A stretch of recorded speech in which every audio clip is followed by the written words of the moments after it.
Welcome to the Christina Kokologiannakis show. Today we have Megan Sumrell with us, and I'm so excited because we are not just talking about productivity, creating a list of something you have to do. We're getting into the science behind it. We are actually talking about why your brain does what it does. Why does it loop about stuff? How to brain dump the right way and how to not create a to-do list, but create actions that actually get done. And as a bonus, we added in there how to actually set aside time for personal health. Now, I'm not talking about the just go shower or fluff your hair and call it a day.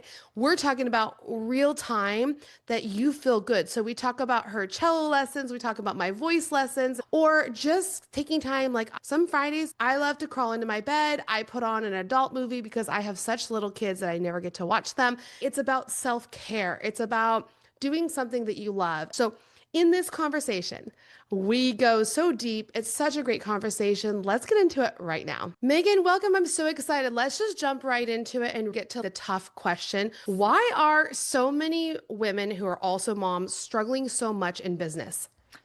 Oh my goodness, a million reasons. But I think at the fundamental heart of it all is the world we live in today for women does not look the same as the world even just 20 years ago in terms of the expectations, the amount of stuff that we are juggling, the roles and responsibilities. Now it is, we're supposed to maintain all the roles and responsibilities of 30, 50 years ago and be an equal breadwinner. And then the subtle, but not so subtle introduction of technology means we're in a perpetual state of information overload.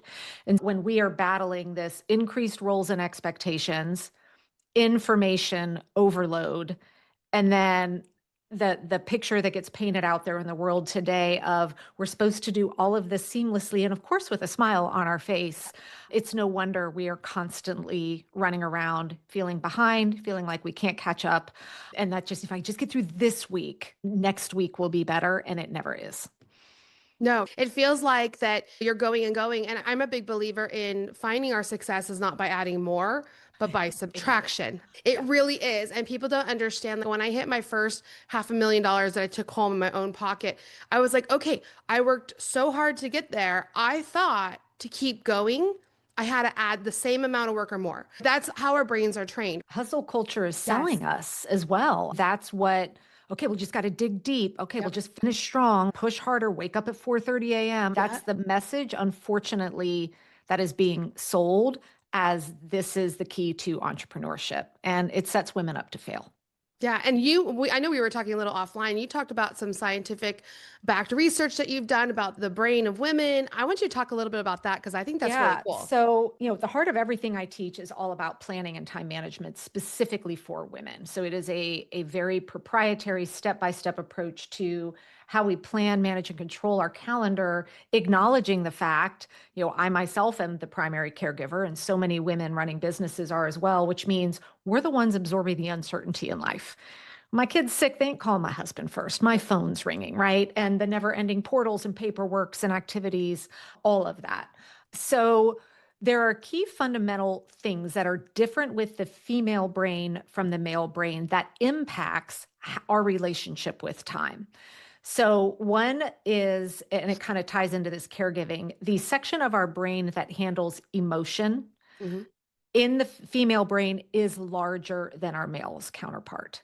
Okay. So try as we may to shut our brain off at 2 a.m. and have that list making, worrying thing of, oh, I'm so worried. I've got that test tomorrow and I'm feeling worried. And then I'm worried about my parents and all of that. It's because our brain is larger in that area. So that is why there is more of that kind of emotional load, mental load, et cetera, that women tend to carry. Another interesting one is we all have a right and a left side to our brain, and there are circuits that connect the two. Well, when you look at a male brain, the amount of kind of conversation between the right and left side is at a much lower rate than the female brain, which they say leads to this is why women tend to multitask more than men, Okay. because that right and left side is just nonstop talking to each other in a way that it does not in the male brain. So we are almost preconditioned to hold the mental load And then we're preconditioned to be constantly chatting back and forth in our head of, well, I need to do this and this Mhm. and this. And so knowing that about our brains helps us understand, okay, well, then how do I create a system that acknowledges that it doesn't try to pretend like this isn't going on or that we can just, quote, shut it off?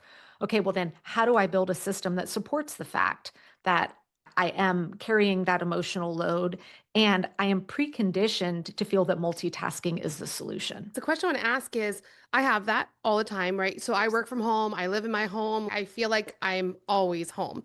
And so even this morning, I'm walking down the hallway and I'm going, okay, I need to vacuum. I see all that, right? Your brain kind of goes as a woman, or at least mine does. I'll be like, oh, I have to do this. Oh, I have to do this. And it's not all business related. A lot of it No. is just keeping the house. Or you said, you got to pick up your kids. Well, today it's, well, I have two kids, two little kids coming home on the bus, a first grader and a third grader. But my husband's in a meeting and I have to take my 13-year-old to his wrestling competition, his match. And then my daughter's gone at her stuff. And I'm sitting here going, how do I manage all It's of like it we to need hit a it? full-time master's degree in logistics Yes. 90% of the time. Yes. Yes, yes. I've read studies about open looping, how your brain kind of has this issue with open looping, right? Where that's not the best allocation of my time. So Correct. let's talk a little bit about that because I know that a lot of women, especially as entrepreneurs with kids, they're already making money, but they kind of feel stuck in this process of, I want to make more money, I want to jump to the next level, but I have housework, kids stuff, other stuff. How do I figure out how to get to that next step?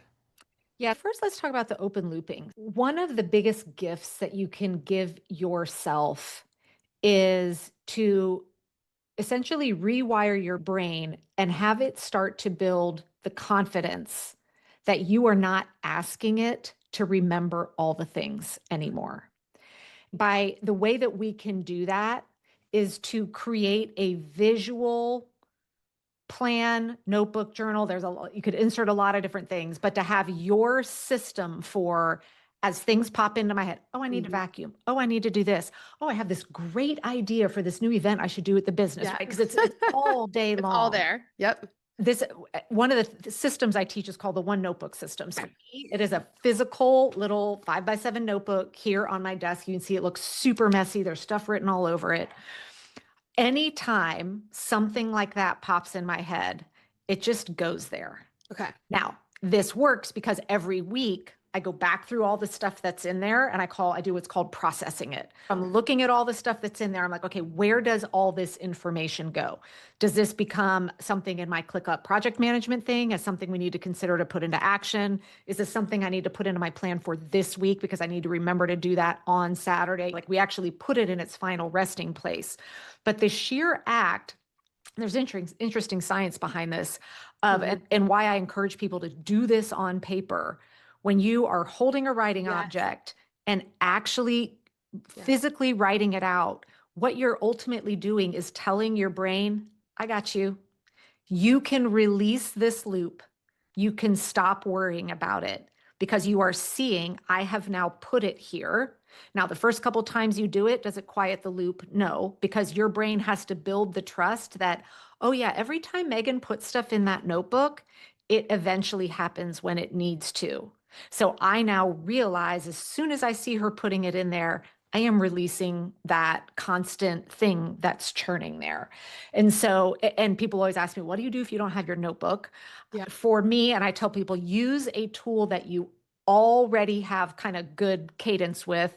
I'm old, so I still like email. So when I'm out and about and I think of something, I pick up my phone and I voice memo myself and send myself an email because I know the next time I'm at my desk, I'll have the email and I just put it in the subject line. Don't forget to fill out the forms for the doctor's appointment next week. I'm like, I see the email. I'm like, great.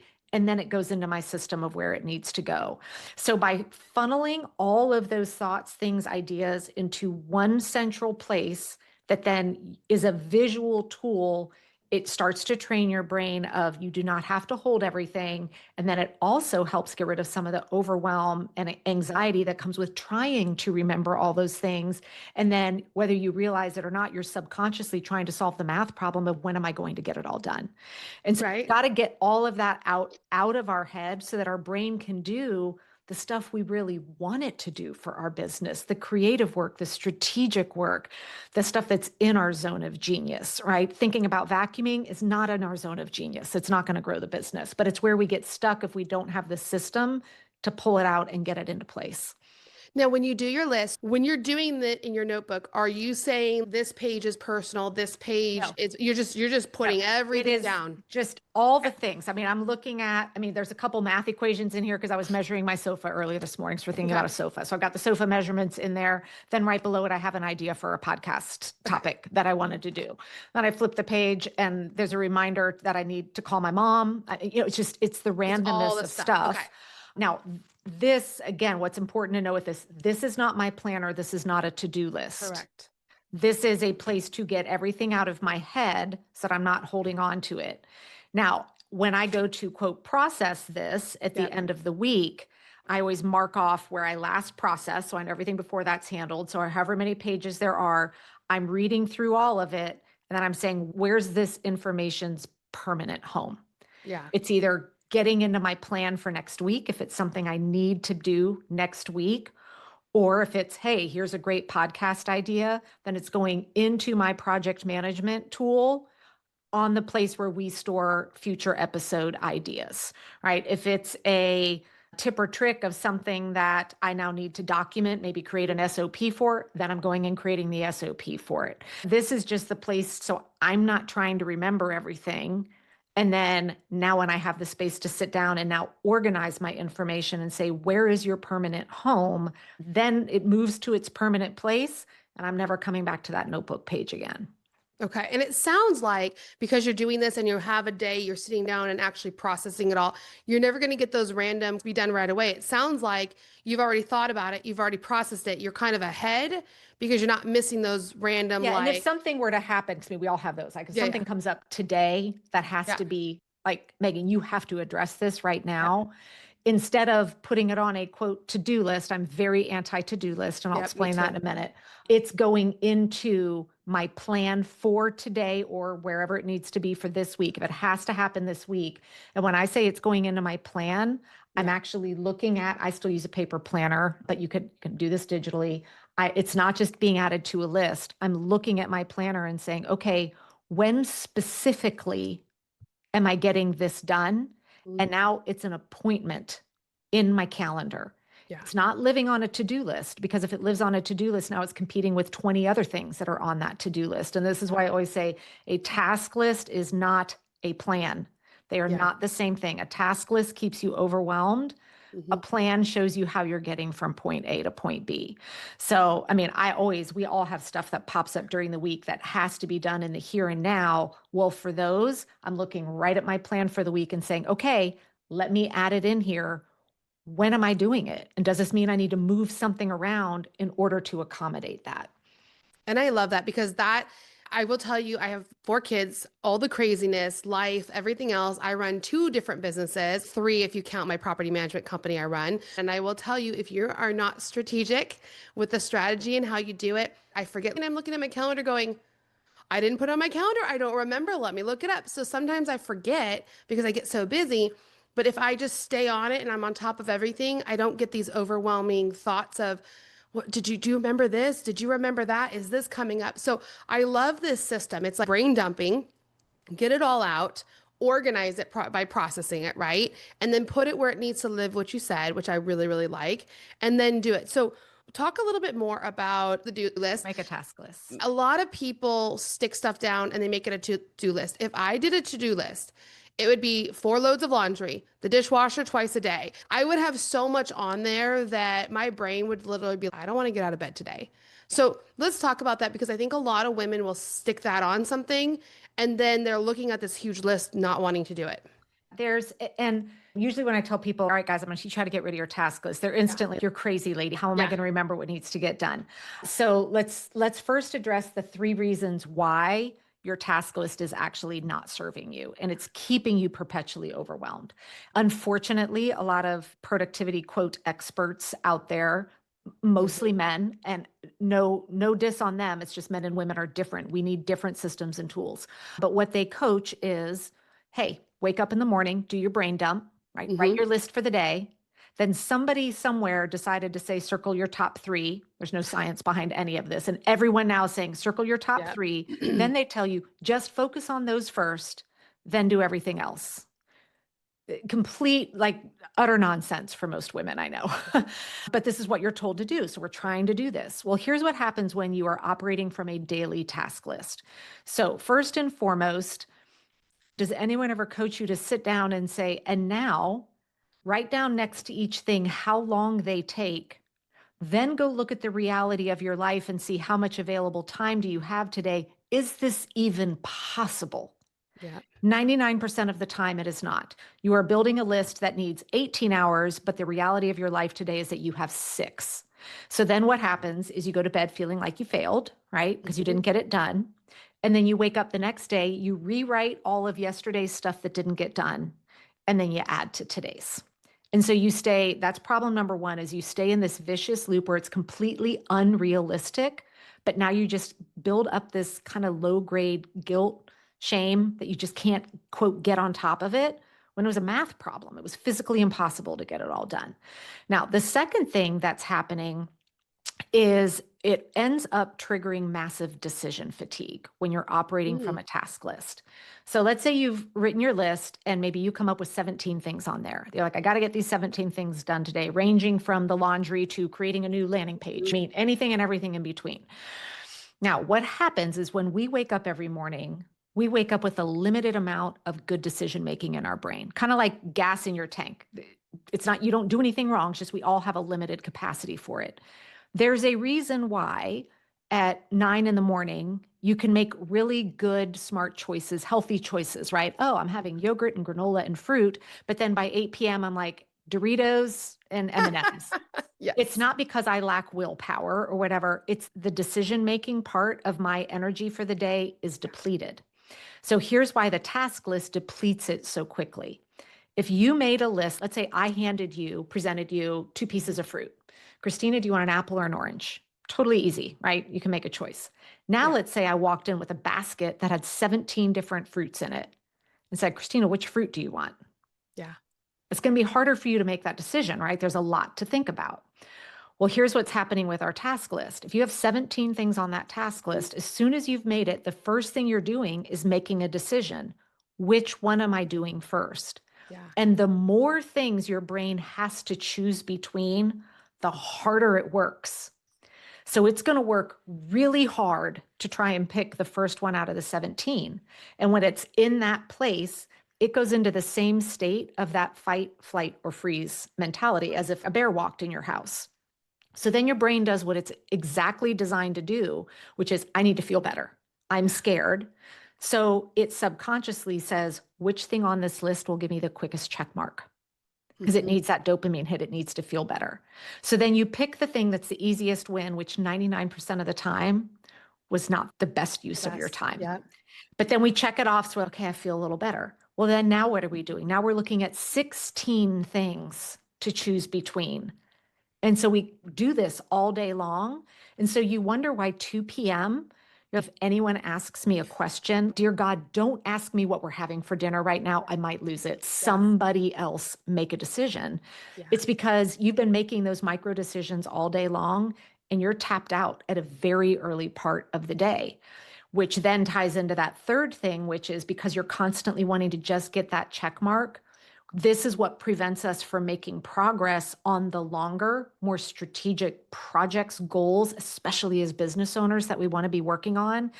So we're like, well, I can't possibly sit down and start thinking about that new offer that I want to be putting together because there's 16 other things on the list. And that's not you're not going to first go, yes, let's sit down and tackle that. You're like, no, I've got to get some stuff checked off my list. So we stay in this perpetual time debt. We're constantly not prioritizing the right stuff. And then we're maxing out decision fatigue when we operate from a task list every single day. I love that because, first of all, you hit on so many different things. I just make a list of the top 3 money movers that need to be done today that are priority. Once I do that, then I can do other things. I have days where intentionally none of my top 3 things are happening because it's a day that I can't because of the reality of my life. So for example, today is one of those days. I had my women's annual checkup this morning. I had my monthly team meeting. I have this call with you. And so the spaces in between were small. The top things that are moving the needle in my business right now are things that would require, it's not worth me stepping into it unless I have at least 1 hour of time to get into flow. So Yeah. today is a day, I'm not touching any of my top three things by design intentionally, but then I'm getting maybe 14 of those little 10 or 15-minute things all lumped up today. And so if I was forcing myself to say I have to work on my top three today, I'd feel like I failed today. I got a Yeah. ton done today. None of the top three got touched today. And then do you schedule the top three? So let me pick your brain because I know everyone listening. Okay, well, what is she doing then? Like I'll do my top three big ones, but sometimes I'll pick the day. The day goes sideways. I don't get it done, and I feel kind of like crap to be honest because I didn't do anything.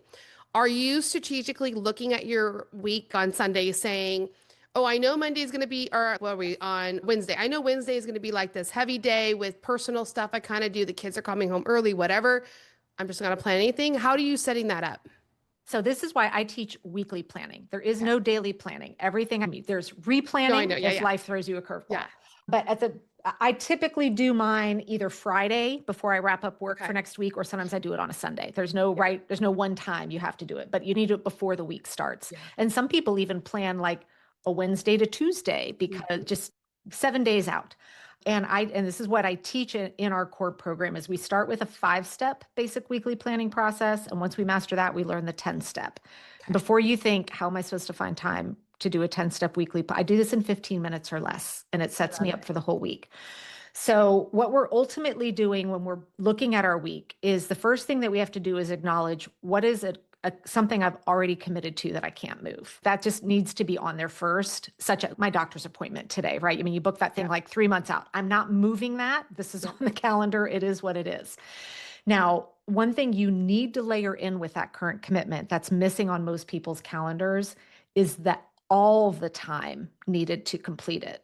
So for Okay. example, if my appointment's at 9:30, I'm leaving my house at 9, which means my Mm, calendar needs to be blocked starting at 9 for that doctor's appointment.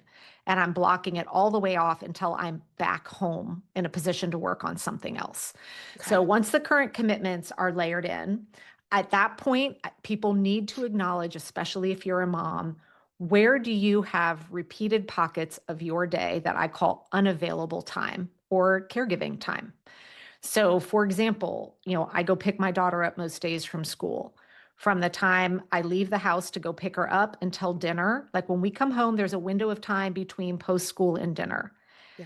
History has shown me time and time and time again, I'm not getting anything of value done during that window. There's the last minute run to Michael's for the new school Mhm. project. It was a bad day meltdown. There's I need with help with homework, just stuff. Life is lifing. And if I were to think that I'm actually going to get some work done, I'd be kidding myself. So I tell people, understand your life and block that on your calendar. Like if you look at my calendar, that window from after school till dinner is just permanently blocked off on my calendar because I need to visually remind myself, no, Megan, you don't have that time. You think you do, but you don't. And then the third thing I put in before I start adding in all my to-dos is where my personal time is going to be. Where do I have pockets of time all week long for me to do the things that just make my soul happy? Time for me. Okay. So once that's in there, now especially when it comes to running a business, there are two types of work that we do. There's what are our recurring tasks, and then Hmm. there's our project work. So as a business owner, we all have, and everybody on your team too, has a set of tasks that are likely done on a daily or a weekly rhythm. And I tell everyone, build this asset out. Like for us, it's in our ClickUp system. So I can go in and see here's everything Megan does on a weekly recurring basis versus here are the projects that I'm working on in business. And most people only focus on the projects. They forget about the recurring things because it's kind of rinse and repeat.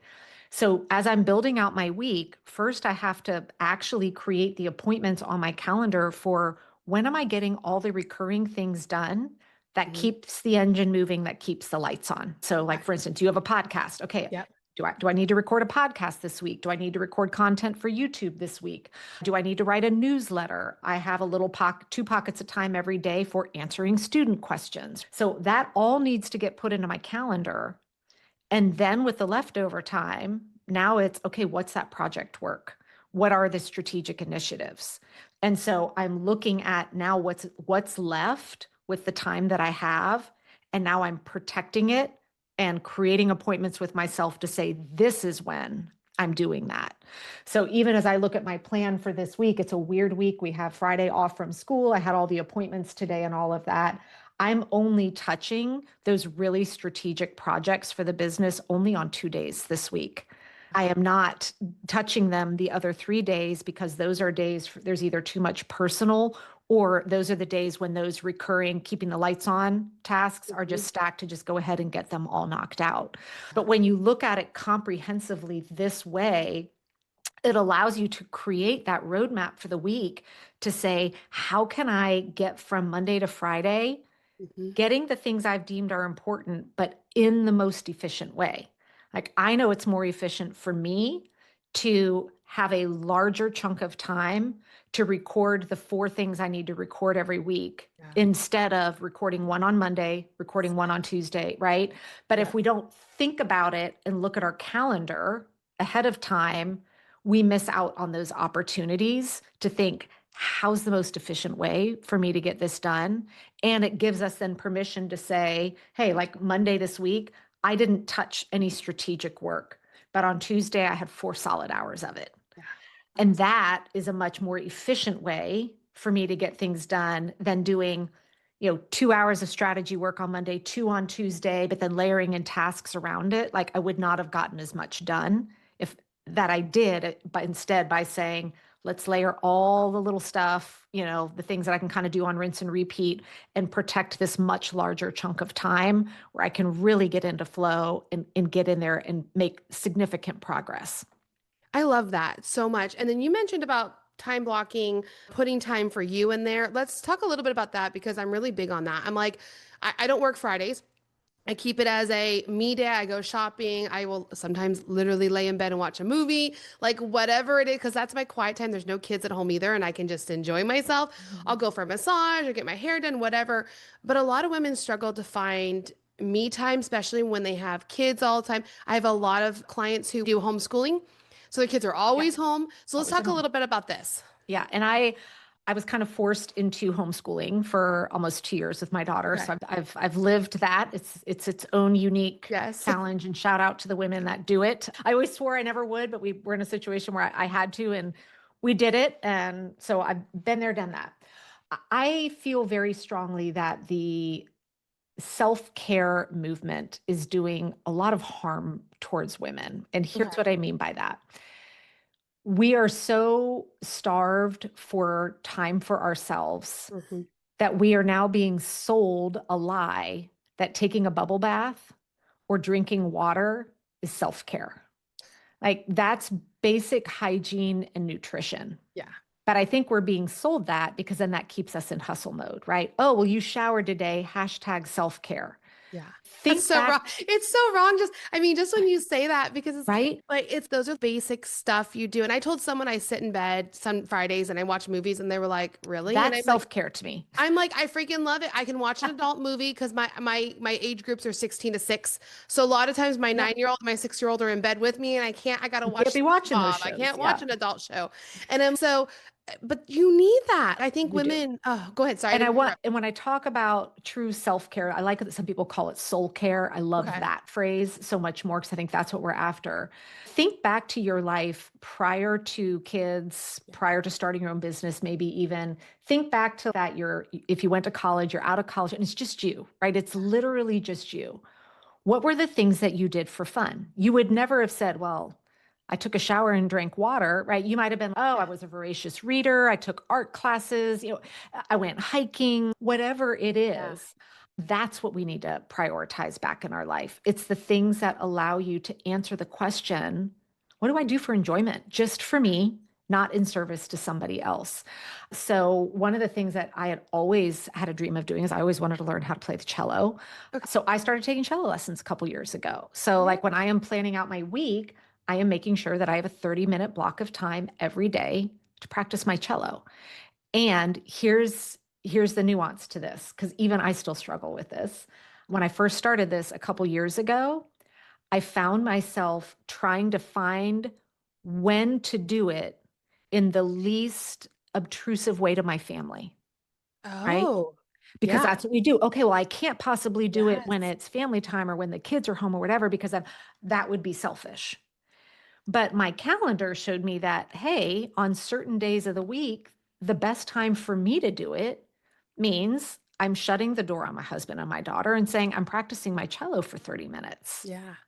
And I love that they're seeing that message, especially my daughter seeing, hey, moms get to have time for themselves and hobbies just as I'm driving her around to all of hers. And for some days it's when the family's here, but most of the days it's usually kind of after lunch, which means, is it cutting into my very limited work time? Yes, it is. But I am a better, well-rounded, less resentful, happier human by working 30 less minutes a day and practicing my cello than I would be grinding out another 30 minutes of work. And I think a lot of women are forgetting that. So women who are in my newsletter, they heard that and I did a podcast, I think, on this one as well. I have a voice coach and I'm taking lessons. And I actually wrote in there, I want to sing a song. Like I want to record, not just sing, but I want to get into a studio, have a real song, but sing like a singer. And Mhm. everyone was emailing me back going, oh my God, do it. That'd be so cool. We'd listen to it. And what I found out is I've always wanted to do it as a kid. I got older, I went to college, I did all this stuff, then I had kids, and I kind of pushed it aside. And now that I'm older, I'm like, I want to do something that makes me happy. I mean, For I've been you. so successful in business. I have my amazing children. Like, there's so many great things, but I'm like, but I've shut down so much of me. I used to have a horse. I used to love horseback riding. I don't do that anymore. I used to do rowing. I don't do that anymore. It's all the stuff that I used to love to do. Or my favorite is sitting at a coffee shop and doing nothing. Yes. I don't do that anymore. It's when I'm there, if I have even my son's wrestling, I'm like, oh, I'll be there for 4 hours. I'll pull my iPad out and I'll work. Mhm. I want to just be present. Just I, be, I just yeah. want to be. I just want to look and watch and not stress. Yeah. And not feel like I need to be, because here's the thing, our, for so many women, our worth is tied up in what is what other people would call productive, right? Our worth is connected to our productivity. So this is what leads us to feel, well, if I'm sitting on the bleachers for 2 hours, I better be productive. Yeah. God forbid I just sit and enjoy. And then the other thing that I start seeing happening, and I almost let it happen to me again, it happened to me years ago multiple times, is we find something we love. We find that hobby, right? Maybe it's you start, like for me, one of mine way back before I started to have to answer the question, what's for dinner tonight? And now I hate being in my kitchen. But prior to that, I used to love to bake. And when I Yeah. was single, I took all these cooking classes and I went through the whole Wilton cake decorating Oh, thing. yes, I And I did learned too. how to make those really fancy cakes and I Yep. loved it. Well, then what starts to happen to women is we get a hobby, we find something that we started out of sheer joy. And then what do? We feel like we have to monetize it. We turn Yes. it into a business. Yeah. And I ruined every hobby I had Mm. for almost 15 years. I ruined cake decorating because what did I do? I started making wedding cakes on the side. Yeah. And then it would be, 3 a.m. on a Saturday and I'm in my kitchen and then I'm handling the stress of what if I get in a car accident on the way there to deliver their wedding? I mean, Oh I my gosh, ruined my yeah. love for that. I monetized that. So then I started making all these gourmet dog treats, turned that into a business. Then I started hating that.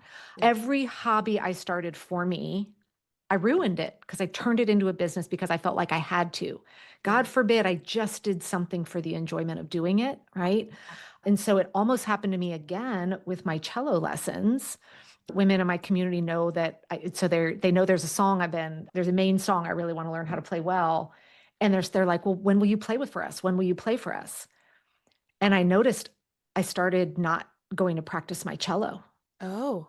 And I had to sit in it for a minute and I was like, I'm now avoiding it because now it's turned into a goal, Oh, okay. right? With an end date. And now I've got it. And whereas I have decided to play cello just for the sheer joy of learning it. Yeah. I'm playing it in my home, maybe for my parents. Like I pulled it out and played some Yeah. Christmas carols last year, I mean, Oh, I that love kind of it. thing. But now this pressure of now I've got a goal with a deadline. And so I had to go back to my community and said, guys, I am never playing for you because this is going to take the fun out of it for me. Yeah. So now I'm back to loving my child. I almost again let something just for me. Well, let's turn it into a goal. Let's get an action plan. Let's share it with the world. Let's get an accountability partner. Like, no, just do it because Yeah. you like it. Just enjoy it. Just have fun with it. And I think Yes. I love that you bring that up because we have a business. We have a successful business because of who we are. But Yes. it's really easy to take so much of that. And I had the same situation with baking where I didn't make it as a business, but everyone started saying, will you make them for me? I made these really special cookies. They're like special chocolate chip cookies with a special filling. And when you eat them, they all melt together. And people were Mm. loving them. They were amazing. But I started making 500, 1,000, and they're small. And it'd be hours and hours. And my husband was like, why are you doing this? Because people love my cookies. People want my cookies. And then finally I was like, I have to tell him, no, I don't want to do it anymore. I hated every time I'd eat them, it was this resentment of I have to make so many. And it's not joyful anymore. So I love that you bring that up. We are approaching the That's end true of in any business, yes, it right? Yeah. anything. Yeah. And as we're kind of wrapping up the podcast, I do want you to talk a little bit about how you're helping all your amazing women. What, because I know you have a couple different programs, different things, because I know that the women listening are saying, okay, I need this because I'm really struggling. And I want all the women listening to understand that you don't have to struggle, right? There's opportunities out there and you can learn different systems. I'm not systematic. I'm that messy brain where everything messy and that's my system. But I will tell you, I've learned over time, if I can work with someone like you, right, Megan, where you're very systematic, you have all these things down. Even if I don't follow it exactly, I can morph it into my little system that works. So give us a little bit about what you Yeah. do. So the foundation of the business, what the entire Pink Bee was built on, is our signature program that's called the Top Program. It's DIY. It's available all the time. You get lifetime access to it. It's all pre-recorded video content. But that is where I teach the proprietary planning system where you learn weekly and monthly planning mastery. And TOPS, again, stands for time management, organization, and productivity. So it's got all three pillars. There's 9 core components with it.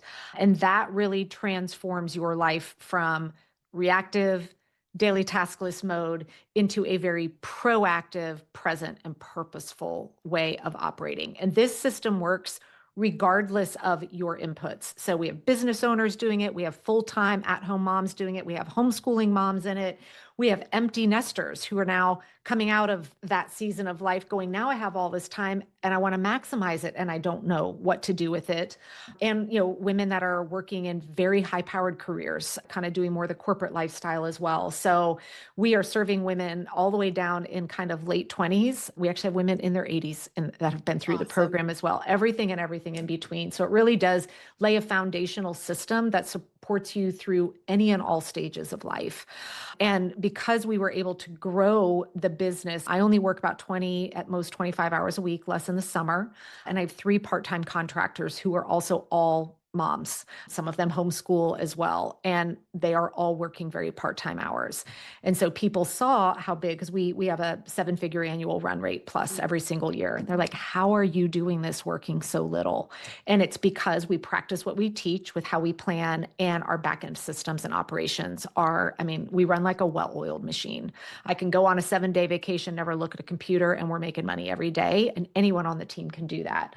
So when people kept asking more about it, my COO and I got together and we're like, how can we empower more women to have this kind of a business?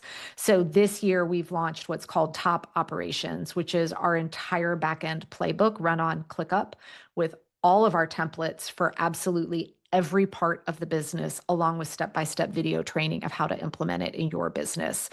And so we just introduced this year. And we've had so many different types of businesses go through the program. It's been so much fun to watch in various countries all over the world as well. And so you can find, the top program is just at thetopprogram.com.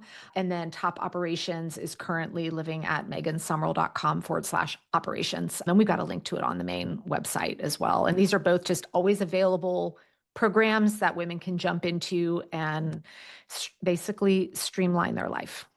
I love it. And if they want to connect with you, where can they find you? I'm most active out on Instagram, so very easy to come find me at Megan Sumrell. If you're listening to this, obviously you're a podcast listener, and we do produce a podcast every week as well. It's called the Work Life Harmony Podcast.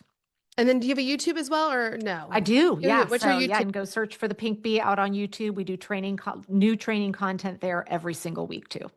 Awesome. Megan, it has been amazing. I love our conversation today because this is something that I struggle with myself. Even as successful as I am, it is hard and it's hard for a lot of women.